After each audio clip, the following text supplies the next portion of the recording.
Welcome to my channel. I am Daisy X Machina, the speculative detective who investigates all things science fiction, fantasy, and horror.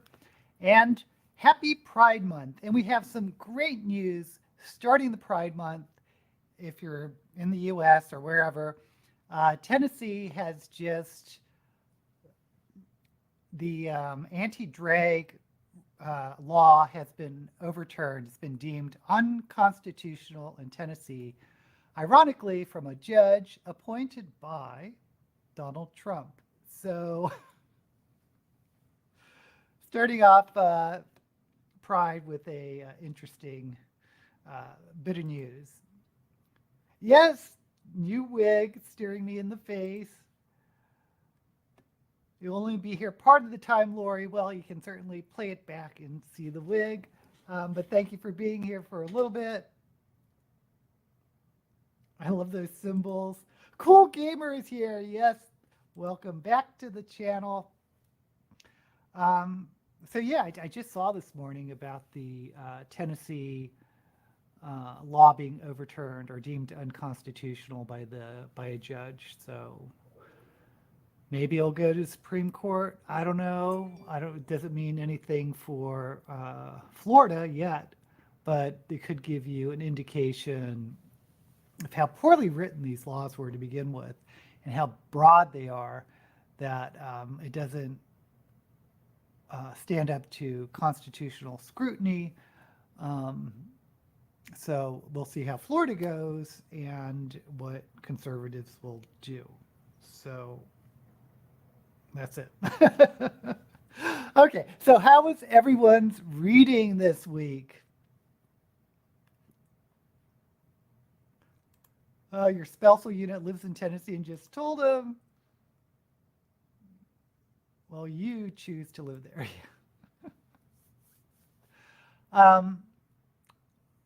Reading. I finished the middle grade book I was reading, Ruby and the Alien Invasion or something. It's a middle grade book. Nothing really to say about it. I don't suggest adults read it unless you're really into middle grade. It's kind of a lower middle grade. It was fine. But if you saw Shove It or Shove It, started a new book called The Book That Wouldn't Burn. Oh my gosh. So far, what a good book. I think it's a really long book because I'm having the same experience I had when I picked up. It's a book I didn't like that much. Something Samantha, something Dragon, epic fantasy. But I just kept reading it, and I didn't feel like I was going anywhere because my little percentage on Kindle wasn't moving very far.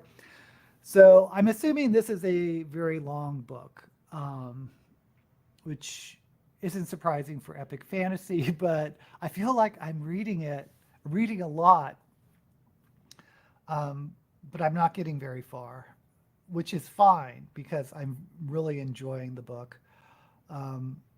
Sometimes I say there's a point of no return, usually around the 80% mark, where I just can't put down a book. But once in a while, I'll pick up a book where the whole thing I can't put down. That's how I feel so far.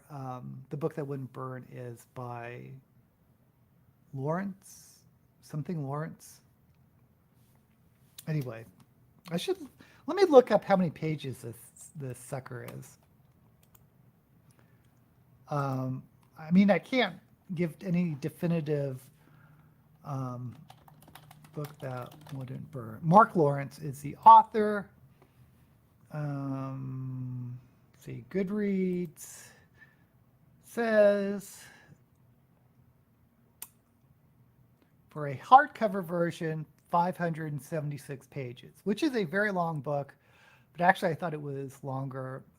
It's not as long as Brandon Sanderson's Stormlight books or Lord Forbids some of the Malazan books, but it's a decent size, 576 pages.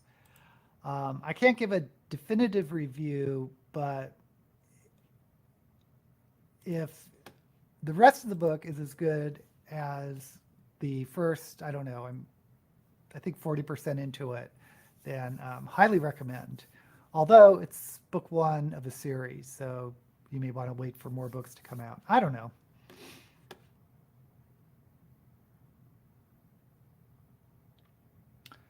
Okie dokie.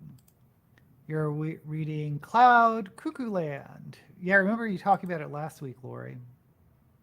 Halfway through, it is over 600 pages. Wow. Yeah, I don't know if I'm going to finish this book this week. I may, because it's so addictive to read that, like I said, it's for me one of the books I can't put down. But yeah, I might not finish it this week.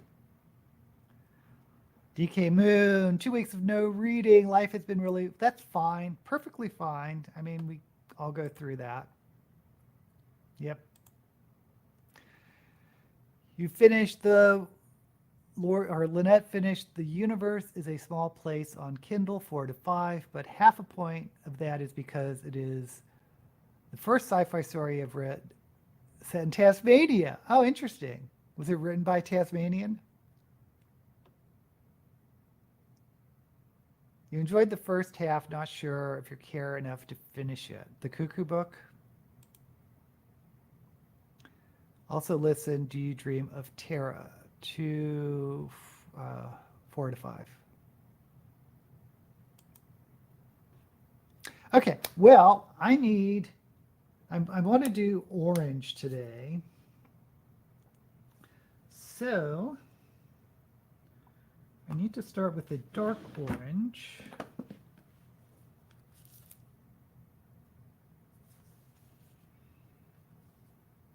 And I think the darkest I have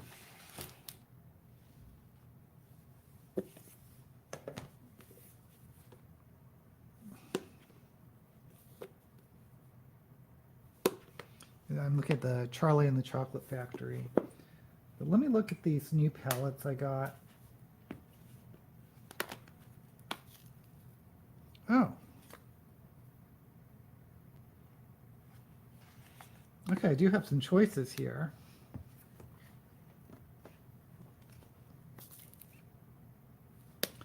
Okay. So I was thinking for Charlie and the Chocolate Factory, the Snozzberry, which I've used before.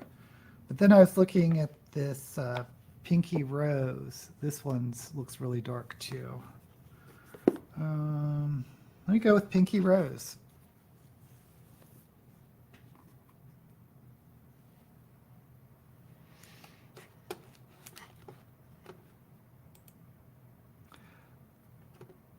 It was written by a Tasmanian and set in the real country town of Cygnet. Isn't it cool when you read about places you know? Happy birthday, Lori! You're finally turning 21. Woohoo! Okay, so I did something different with my eyebrows. I used a TikTok filter that's supposed to show you where to place your eyebrows in it, and they're lower than they usually are. So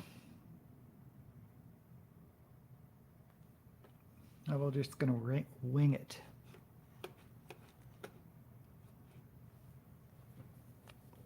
Oh no. Lynette was reading less because your cat was put to sleep. That is so hard to go through. I'm really sorry you have to go through that.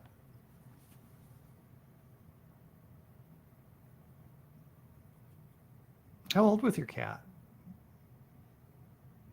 I mean, my previous cat that passed away, which devastated me, she was 17.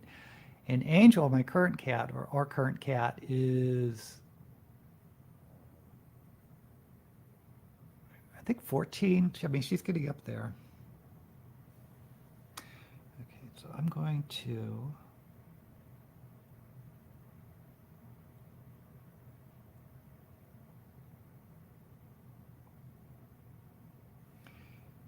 I'm not used to my eyebrows being this low, but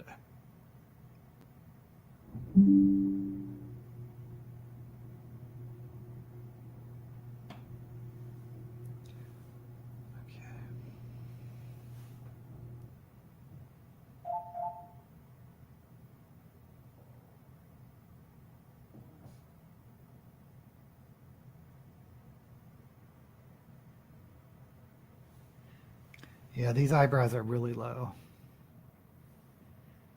But who knows? Maybe I'll like it. Okay, I'm going to go all the way out.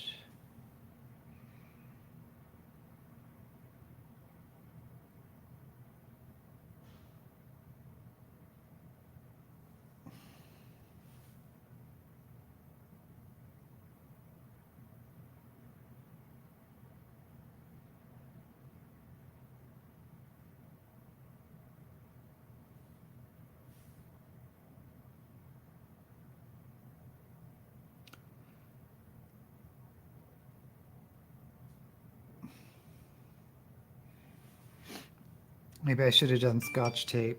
Oh well.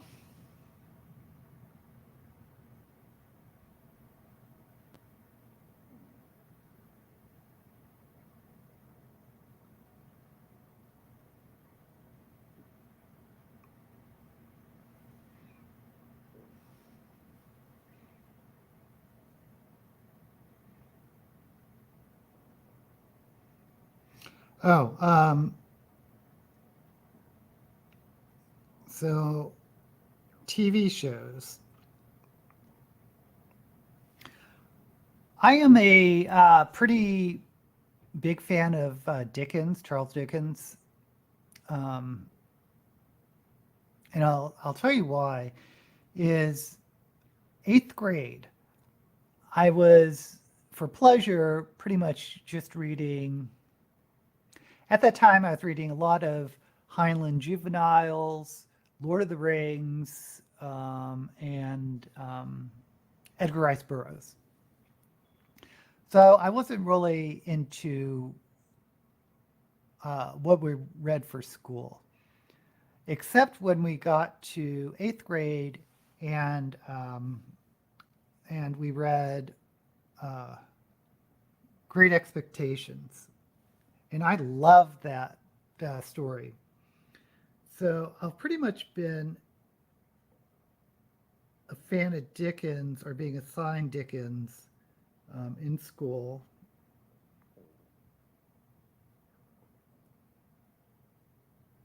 That is until college when we were assigned Bleak House. I don't know many people that like Bleak House. Um, so anyway, I noticed on Netflix, not Netflix, I noticed on Hulu they had a new adaptation of Great Expectations, which of course is the book that got me into Dickens. So I also feel that I am pretty liberal or forgiving or flexible of how uh, how books are adapted into movies. You know, recognizing that they're two different mediums, you have to change the story, um, and I don't mind if they like make them update them to modern times or whatever they do. You know, I'm usually on board. So I went in really excited to see this Hulu version of Great Expectations. I had to DNF it. It was so bad. What they did was they made the story really dark and gritty and I guess real. And visually it was dark. And Great Expectations isn't a very, you could do, you know, a 2 hour movie, but they made it into a mini series. And so I was wondering, well, how are they going to stretch it into a mini series? And what they did was they just developed like the story of the prisoner. I don't know if you know the story of Great Expectations, but Pip, our main character, gets,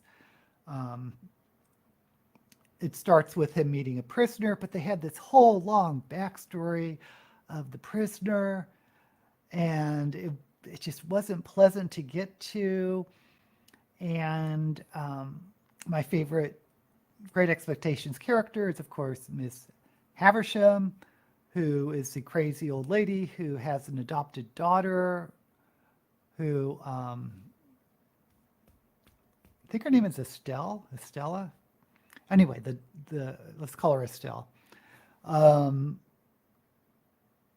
who she's trying to train to break people's hearts or men's hearts. So we get to the scenes where Pip is visiting Miss Havisham and getting to know Estelle or Stella. And it just got so dark. Miss Havisham is like smoking opium pipes. And then this is what made me stop watching it. They had Estelle and Miss Havisham procure a prostitute for Pip to lose his virginity. And I was like, what? What is going on? This makes absolutely no sense. I mean, if you're going to go that route, Estelle should have slept with Pip to lose his virginity to help make him fall in love with her and all this. But they got this weird prostitute character, and I was like, this makes no sense. They've departed too much from the story while trying to stick with the story. They also had this storyline about slavery in Americas, which was really out in left field. I could not complete it. So, I mean, if you saw the show and liked it, good for you, but it just was not for me at all. Okay. Oops, I missed a lot.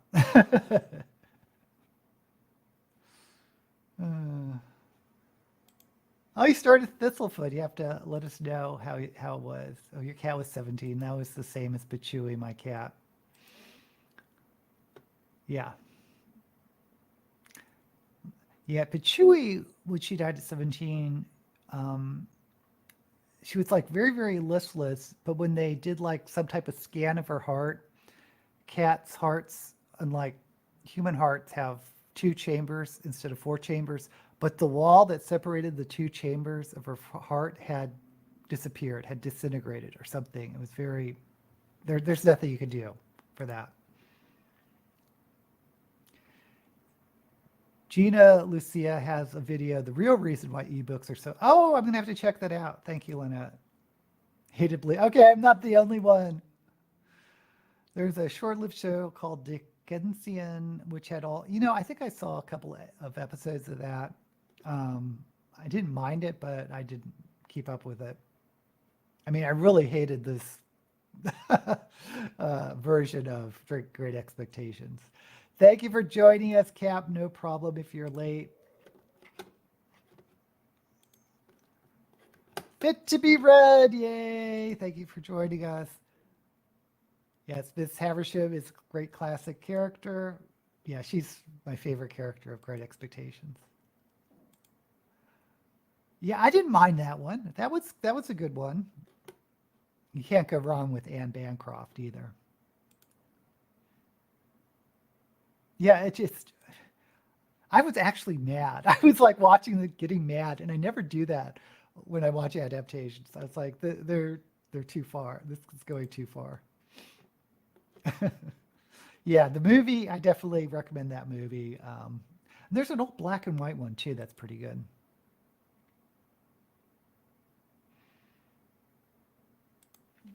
Okay, so continuing with this orange. Okay, I don't like this eye shape, but there's nothing I can do because these eyebrows are so low. I could do this.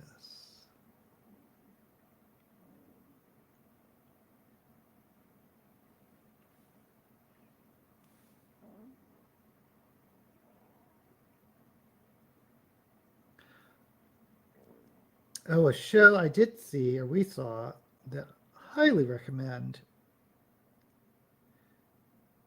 And I wasn't expecting much because it's on the Disney Channel.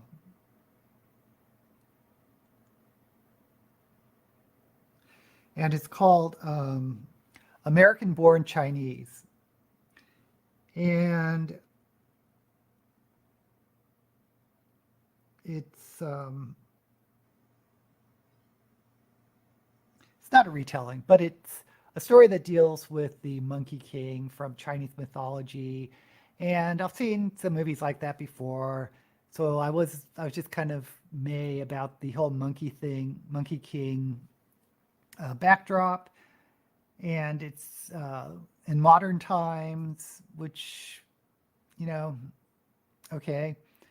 And some of the thumbnails on the series, it didn't look like the special effects were very good with the makeup of some of the characters, but it had Michelle Yeoh and several of the characters from Everything Everywhere All at Once, and then I noticed that it was all the directors were Asian American. It was Asian American cast, so I thought I'll give it a try. You know, what's the worst that could happen? But it was super good.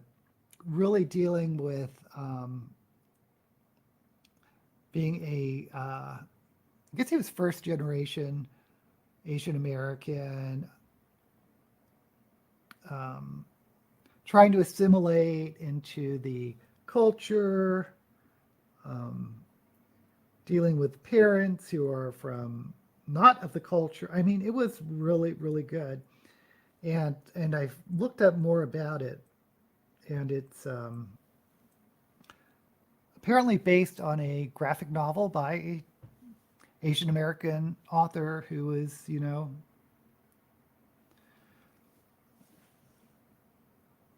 exploring some of these themes of um, being sort of a fish out of water, trying to assimilate into popular culture. And of course, there is sort of the fantasy element that's about it's about the Monkey King's son um, coming to Earth to try to find something, and pretends to be a American student who befriends the first generation Chinese-born American. It's so nice to when you find a movie that, or find a show that sort of exceeds your expectation.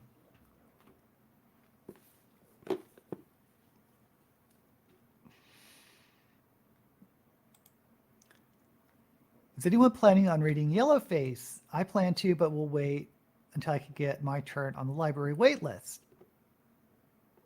Yeah, I'm kind of curious about it. It is not, as far as I know, it is not speculative. I don't believe it's fantasy, sci-fi, horror, at least as far as I know. So that makes me not that interested in it. But the subject of sort of this white writer finding some stories or outlines of stories or something from an Asian friend who I believe passes away. I read the blurb a while ago, but then so writes this story from an Asian perspective, but doesn't tell anyone she's white or something. Therefore, you know, yellow face. So yeah, it's very. It seems like an important and timely topic.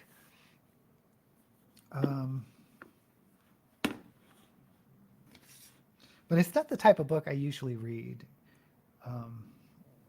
But I have to say, I do like the author quite a lot. I like both the Poppy Wars and, as you know, I really liked Babel.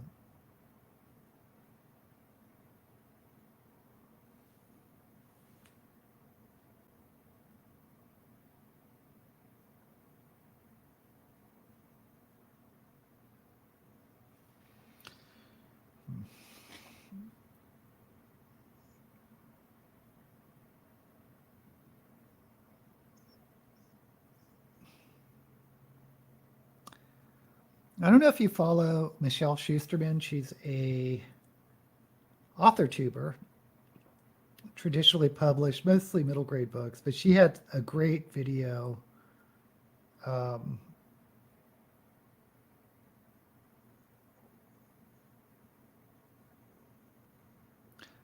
sort of about the same subject.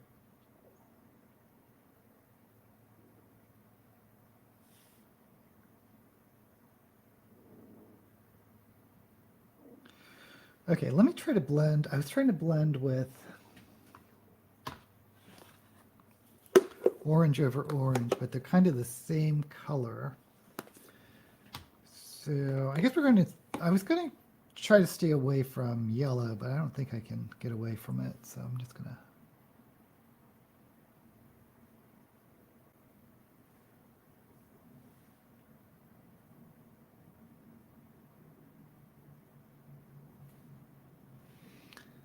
And this is more of the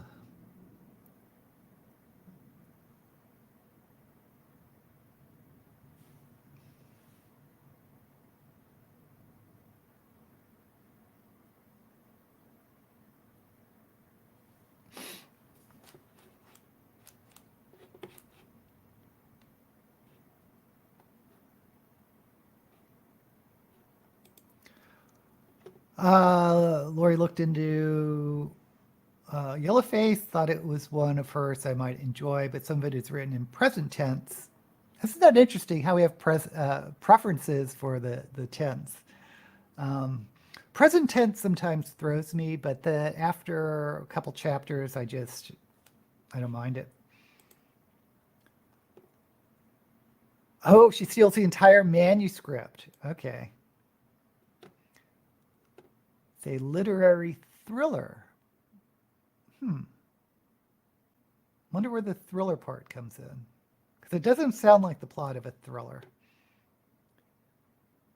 Oh, Lynette's doing her TBR spin for nonfiction. I mean, literary, right. Yeah, I know what you mean by literary, the writing style. Got Rag and Bone, which is about a family that scrounge along the banks of the Thames. Huh. I've heard that term, like a rag and bone man.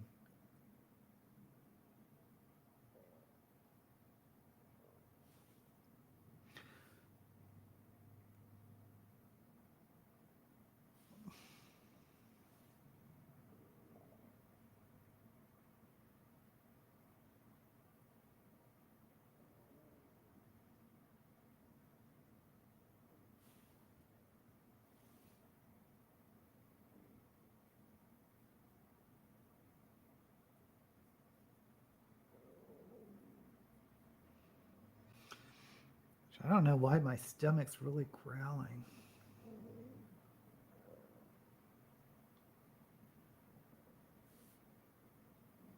Hope you can't hear it.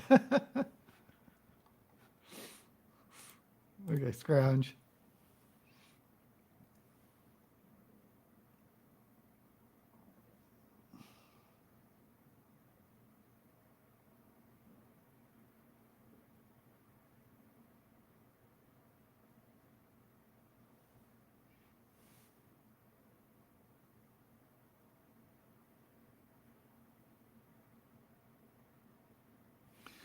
Okay, so I'm going to go and just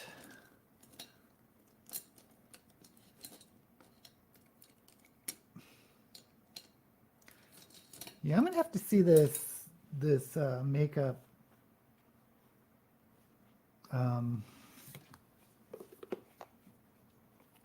when I do some stills or pictures, because maybe I just need to learn how to work in a smaller area. Because I always try to go really big, like big drag queen makeup like Divine or Jackie Beat or something. But to do that, you have to have the eyebrows high. But now that my eyebrows are low,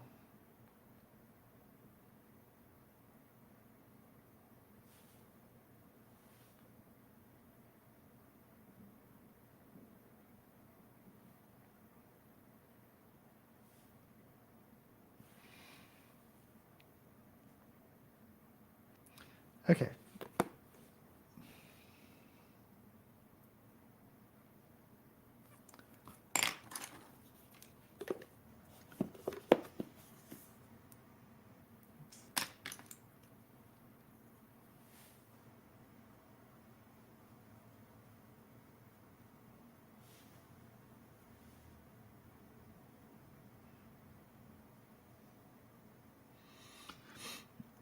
And so for filming today, I was going to do a Robert Heinlein video.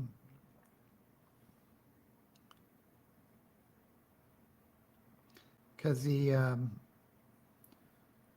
Harlan Ellison video did pretty well for me. So maybe I'll just do a series of the older science fiction authors. There's really nothing salacious or all that interesting about Heinlein biographically. But there's some things, so I was going to do one of those 10 reasons or 10 things you didn't know about Robert Heinlein, which probably everyone knows. But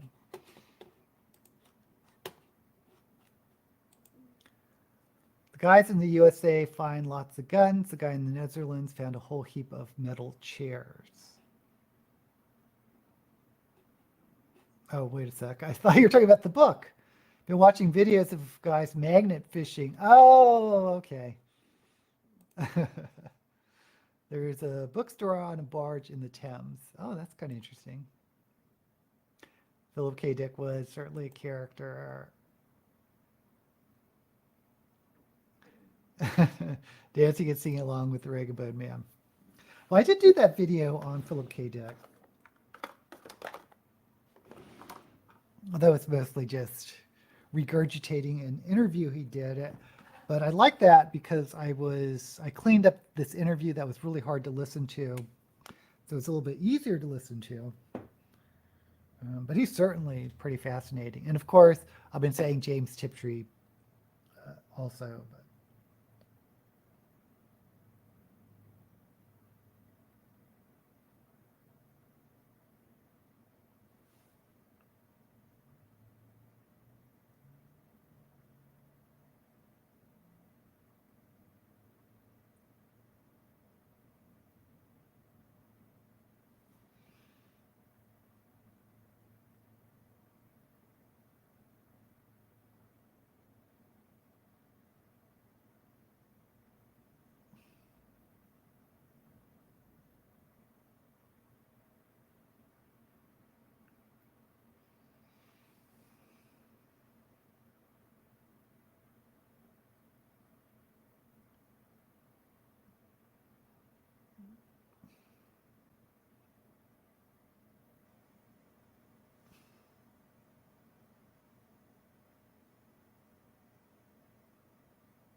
should I do black first? Yeah, I better do some black shadow. Oops.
did not blend at all.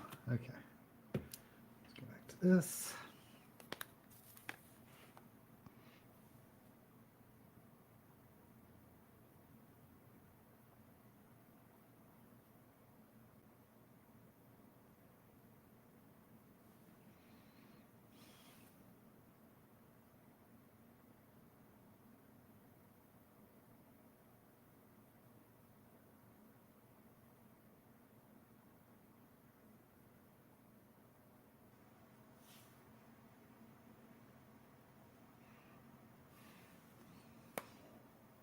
Okay, that's enough where I think I can cut my crease. I think I'm going to go with gold.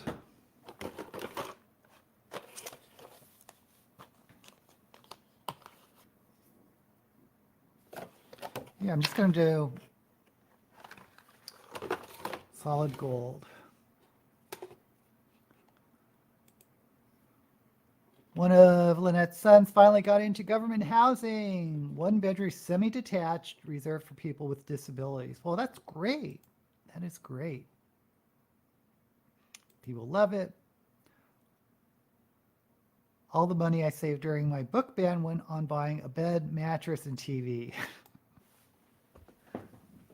Well, I'm sure it was worth it, and I'm sure he really appreciates it. So.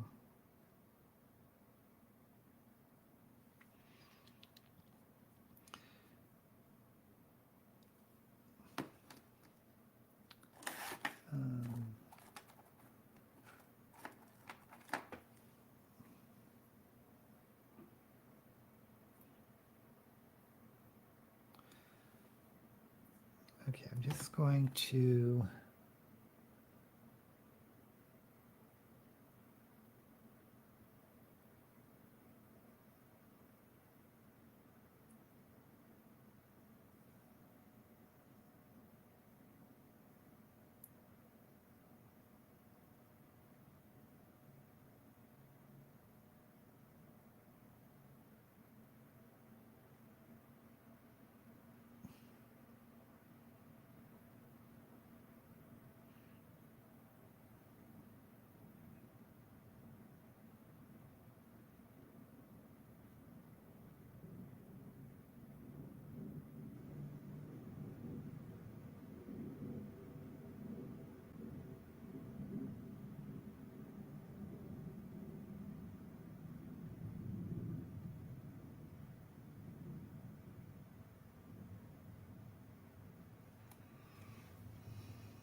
yeah, I don't usually, I mean, I used to read a lot of comics, but I really haven't in decades.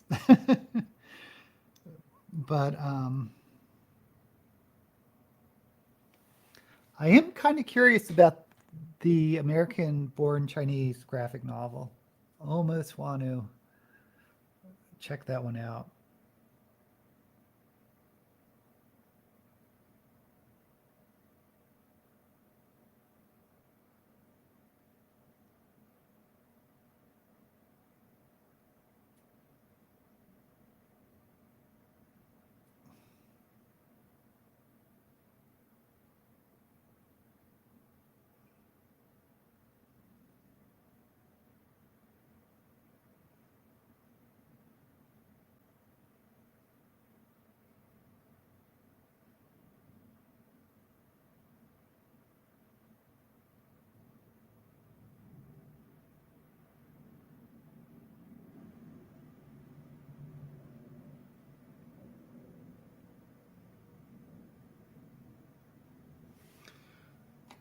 Do I have anything orange to...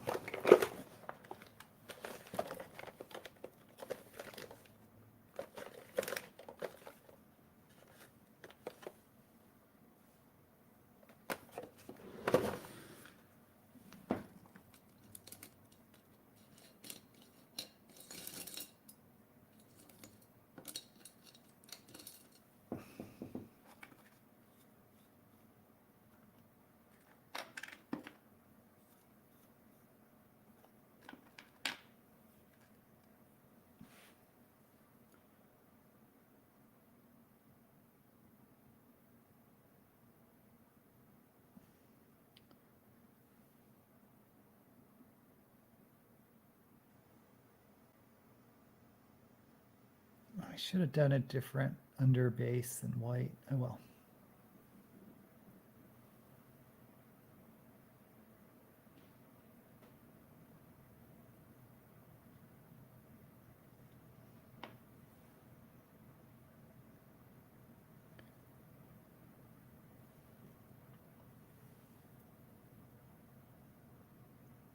So what other classic science fiction authors may be interesting to investigate? I guess the big three are Heinlein, Arthur C. Clarke, and Asimov.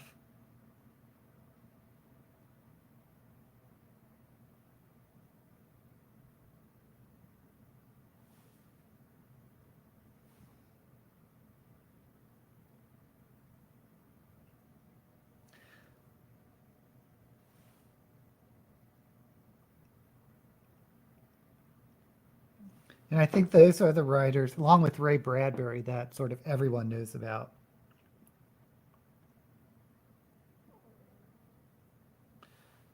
But I think a lot of the writers of that time period, people don't know about. So I don't know if there'd be any interest in like Larry Niven, Frederick Pohl, maybe Anne McCaffrey, Ursula K. Le Guin would be a good one. But people nowadays probably don't really know Alfred Bester or some of the other big names of that time.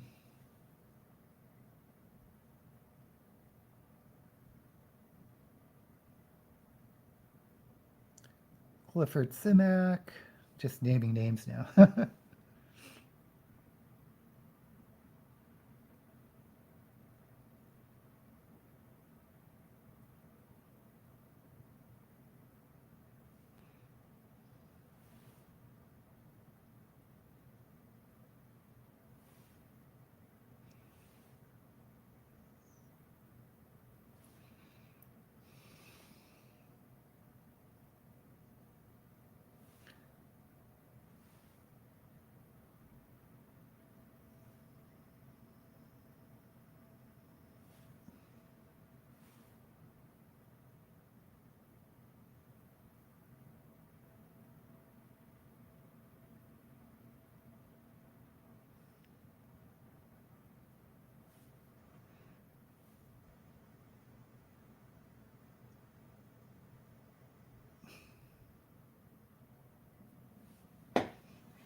Okay, so it's supposed to go from copper, this coppery color, to gold.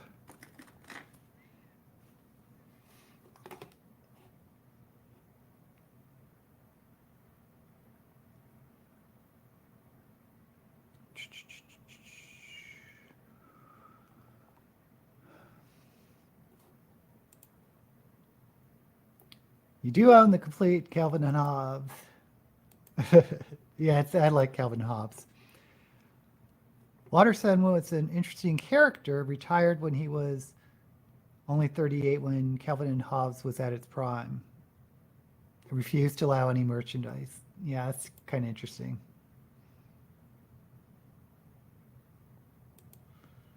Watterson read more sci-fi in the 80s, now mostly fantasies. Well, let's talk about that in a sec. Had a great reading month in May. I think my favorite this month was Nettle and Bone. The Spear Cuts Through Water. You're the second person. Evie talked about Spear Cuts Through Water, said I should read it. And Infinity Gate. Oh, thank you, Lori. But there was more sci-fi in the 80s because I was the same way. I probably started a little earlier than you in the 70s, but during the 70s, there just wasn't that much fantasy being written. And,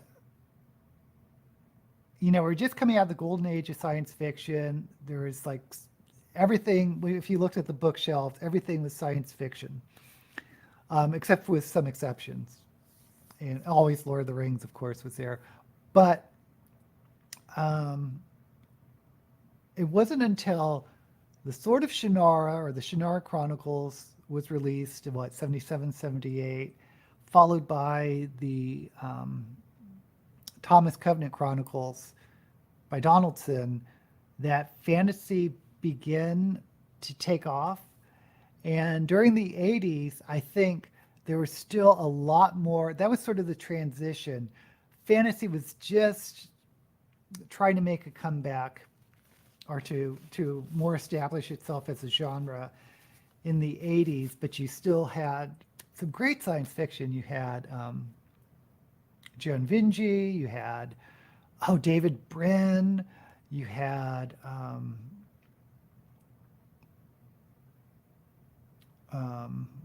Carl Sagan wrote science fiction during that time too. Asimov, Heinlein were still writing, and Clark. Trying to think of more science fiction authors during that time. But anyway, then you started seeing like Piers Anthony, you started seeing David Eddings, you started seeing, and this is more late 80s. And when the 90s rolled around, then fantasy really started picking up, because then you're seeing Mercedes Lackey. So my point is, you really didn't have that much of a selection of fantasy in the 80s. I mean, it was starting, but it wasn't. Oh, Glenn Cook, great fantasy author, started in the 80s. What am I doing? Okay, so I need to go back with some black.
William Gibson started in the 80s, so he was a big influence in science fiction.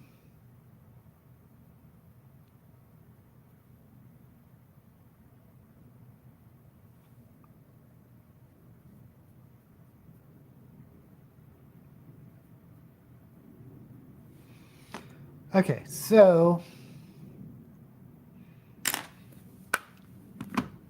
I'm going to start with chroma cake.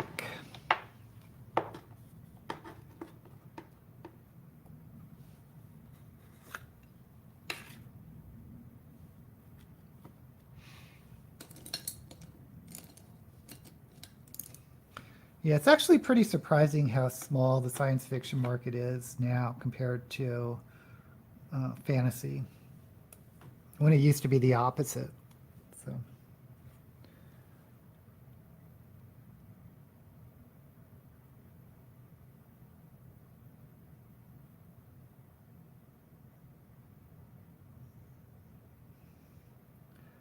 I guess it's more proof that everything is in cycles.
Okie dokie.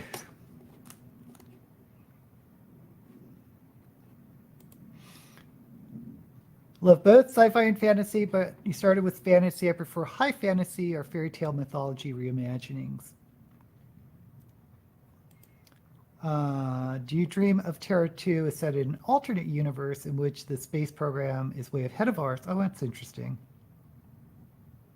Takes place in 2012, 2013, but Mars has been settled. Did read a few Gibson books back then. I do too, Cap. Give me a good old multiverse. What's the name of the TV show with multiple Earths? I don't know. I'm not sure which TV show we're talking about. Kayla, hey! Feel like science fiction also had a resurgence in the 2010s. Okay, maybe. When I started getting... Yeah. Yeah, it was a search for dystopian. You're right. Sliders, there we go. Yeah, I don't think I was into this show. Maybe I'll check out those first 2 seasons.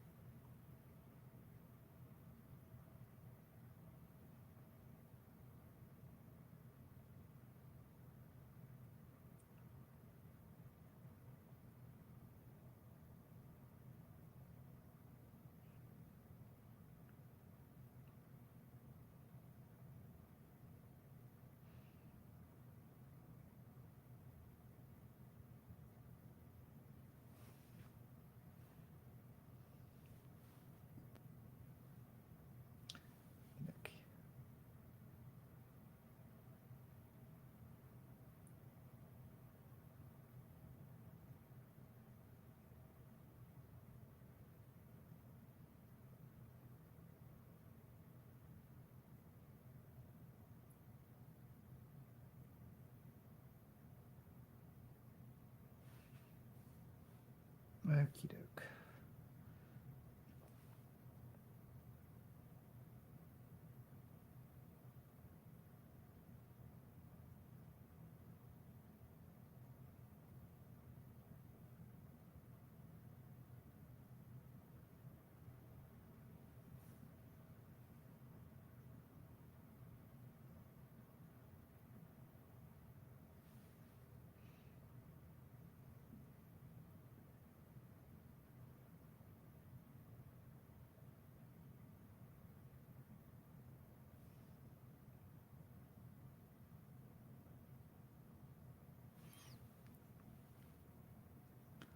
Yeah, the look always changes when I put the black eyeliner on.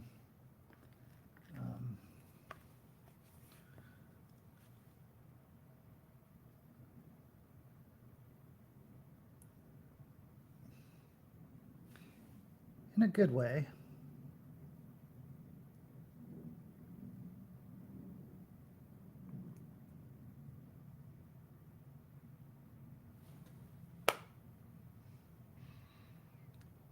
And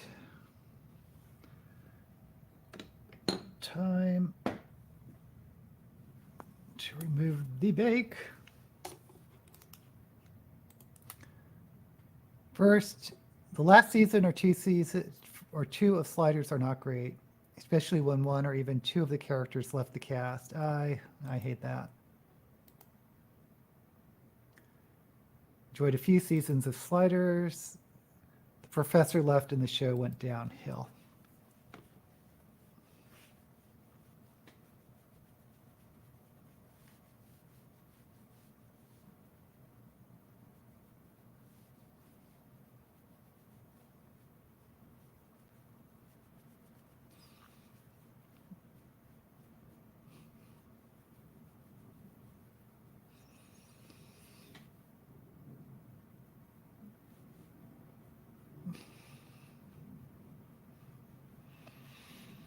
Okay, so I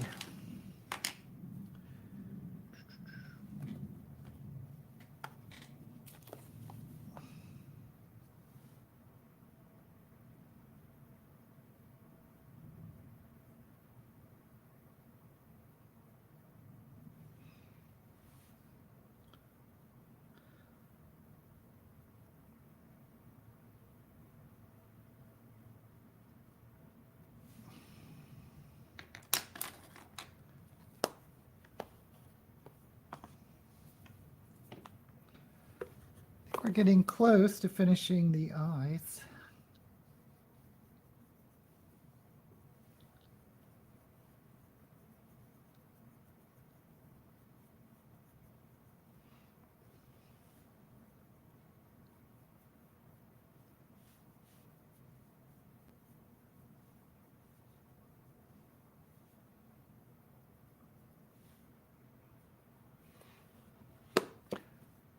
I think I need some orange blush. I don't usually do orange blush. I don't actually have orange blush, but we can use eyeshadow.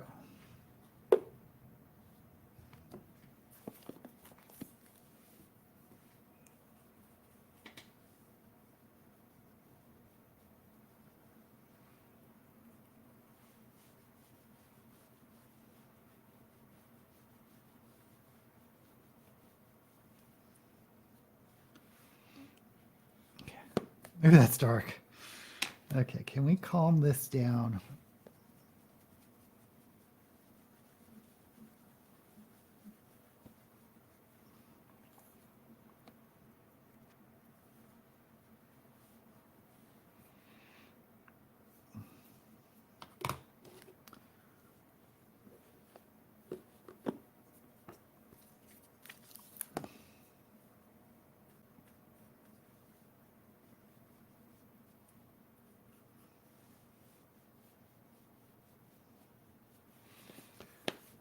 Okay, so I think I'm going to call it done with the eyes.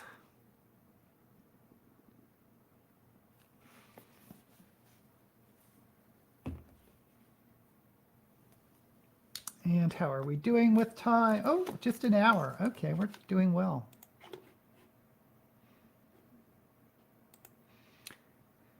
Kayla says the last sci-fi show you watched was The Last of Us, but that's more horror. With Picard season, I agree. Season 3, Picard, excellent. Watching Last of Us, watched episode 3 last night. I see why everyone talks about that episode. It was a beautiful character story.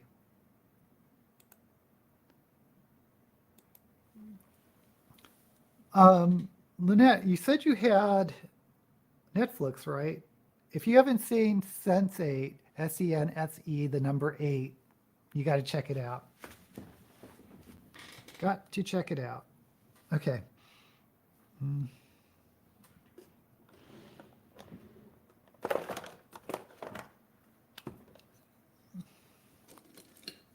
a little bit of highlighter.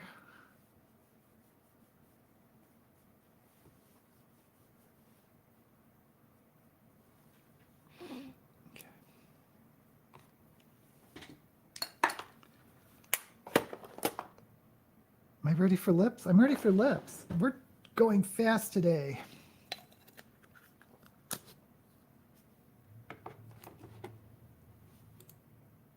Yes, I've seen Raised by Wolves. HBO. Excellent. I really liked it anyway.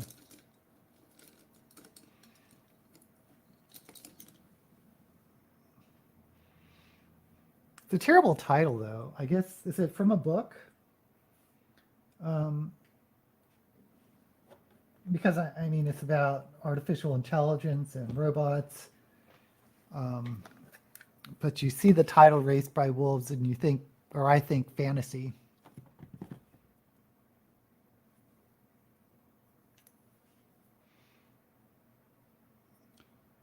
I'm going to go with another red lip today.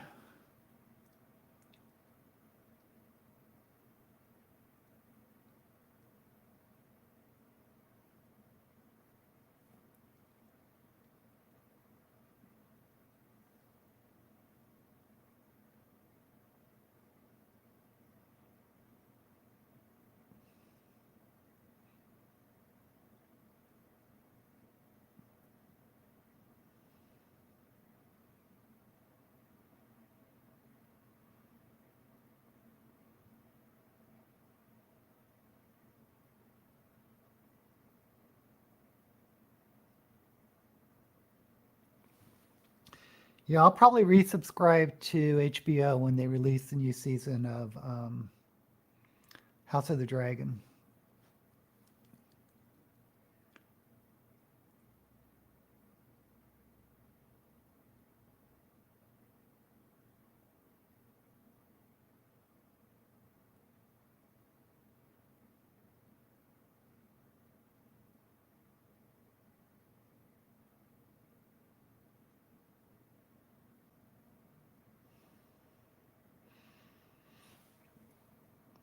I also like their Westworld. I thought it was okay. The first couple seasons were good. It kind of jumps the shark a little bit.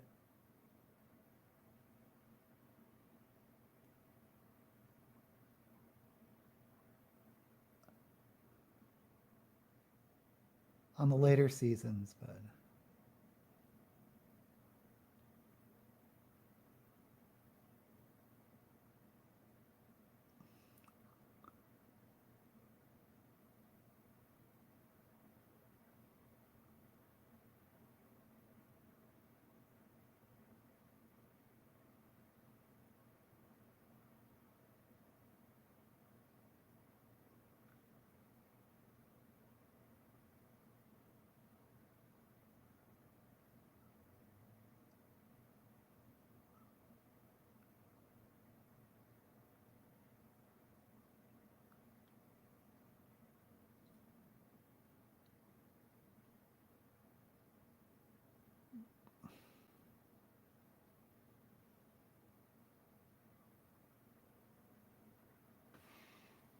okay.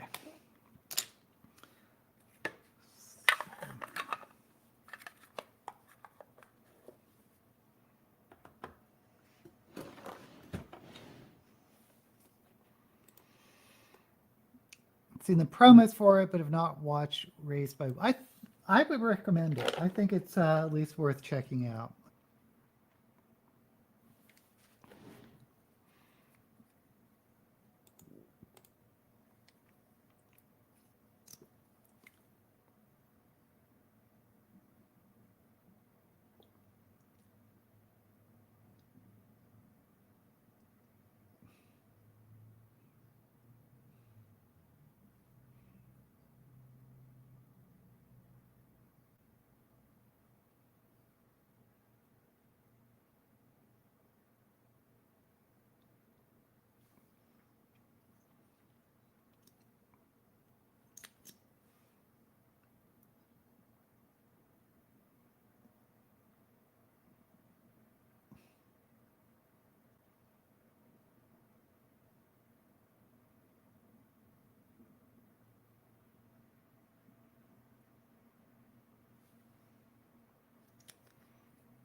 As usual, I'm taking way too long on the lips. Okay.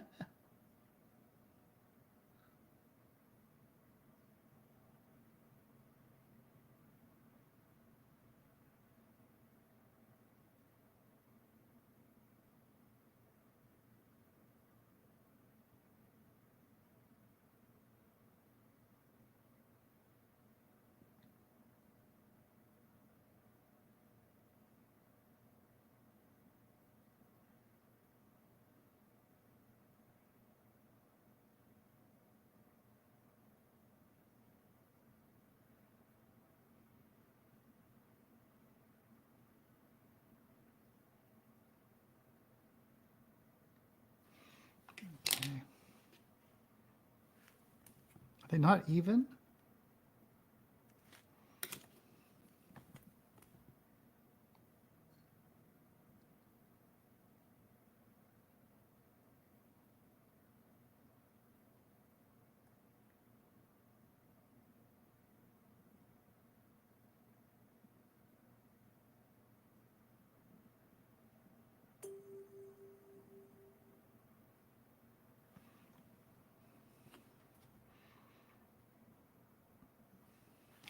They're not really even, but it's one of those cases where if I start going up one side, then the other side, it just goes out of control.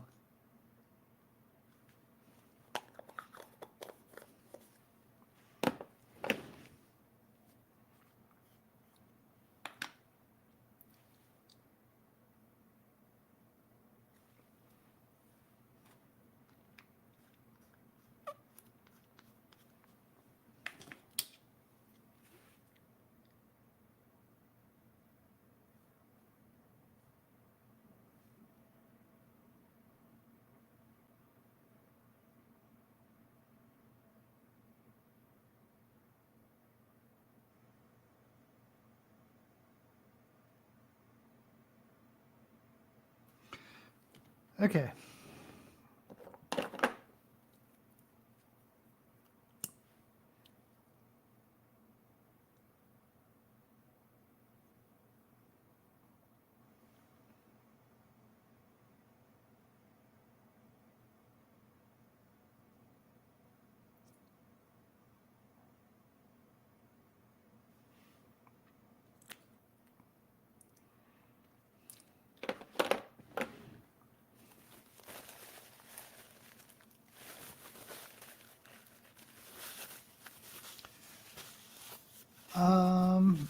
I think we're ready for eyelashes.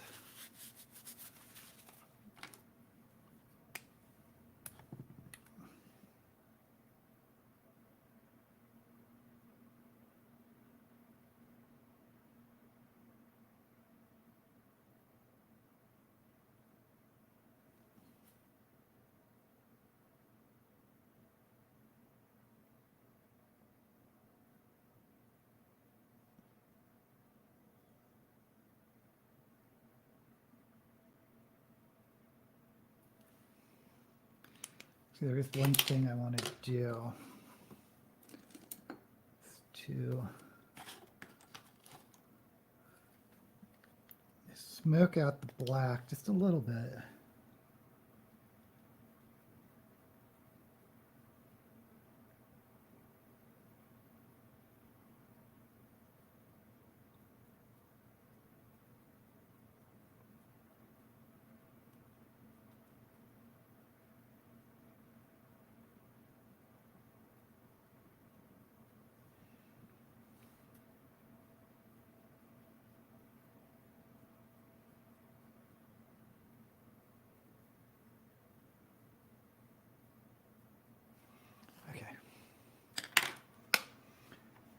Now I think we're ready for the eyelashes.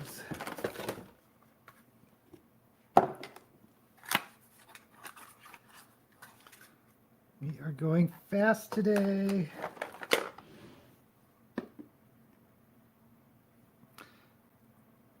Oh, I did do last week a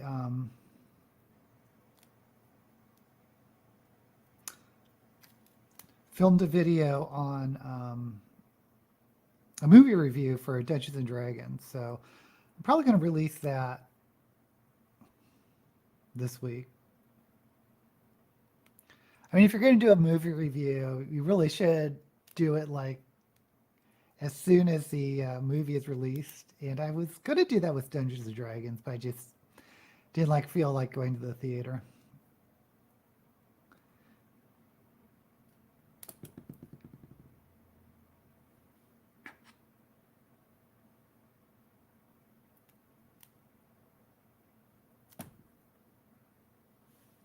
Okay.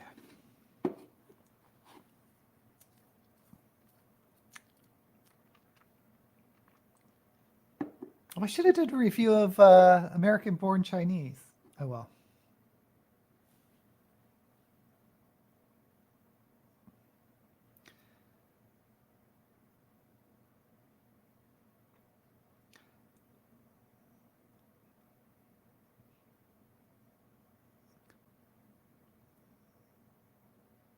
I am sort of caught up on videos because there's 2 videos I have out or that I haven't released yet, which is the Gunpowder Magic and the Dungeons and Dragons movie, and I'm going to film one today, so I should be. I guess I'm only going to be ahead 1 week. I would like to be ahead 2 weeks.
I can drag myself away from Thistlefoot, which is very interesting so far. I'm only 5 chapters in.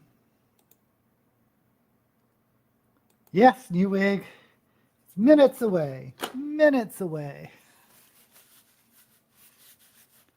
Okay, let me throw on some jewelry. Put this down.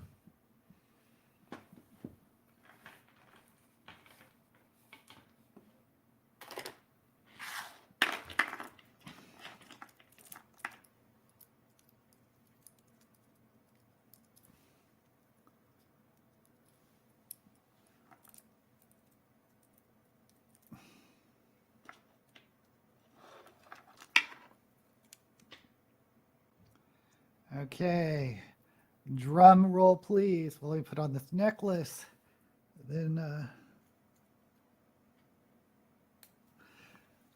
this is a wig I got from the normal guy. My wig from Friston. I wanted a hard front, meaning don't really need to glue it down or anything. Not that I ever do that, but are you ready? Bum, bum. It is an orange and blonde wig with bangs. So that's why I said I should do orange today.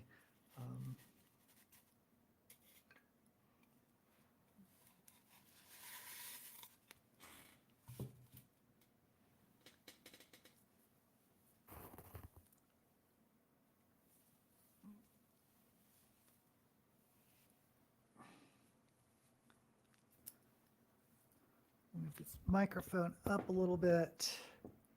Hopefully you can still hear me. And let me zoom out a little bit. This wig is actually bigger than I thought. Okay.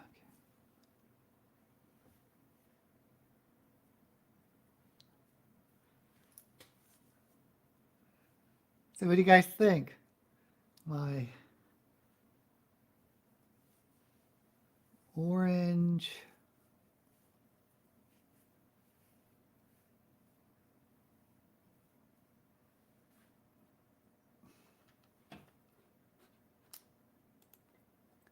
You love it. Yay. Oh, it's a fun wig, different color. Yeah, I don't have a really don't have an orange wig. I have that sort of dark red. I own way too many wigs. I'll spend so much money on wigs. You know, there's always something about drag that you can spend a lot of money on, and for me, it's wigs. I have about a dozen wigs, but some of them I don't like as much. That's the other thing. You don't really know what you like until you start trying some different things.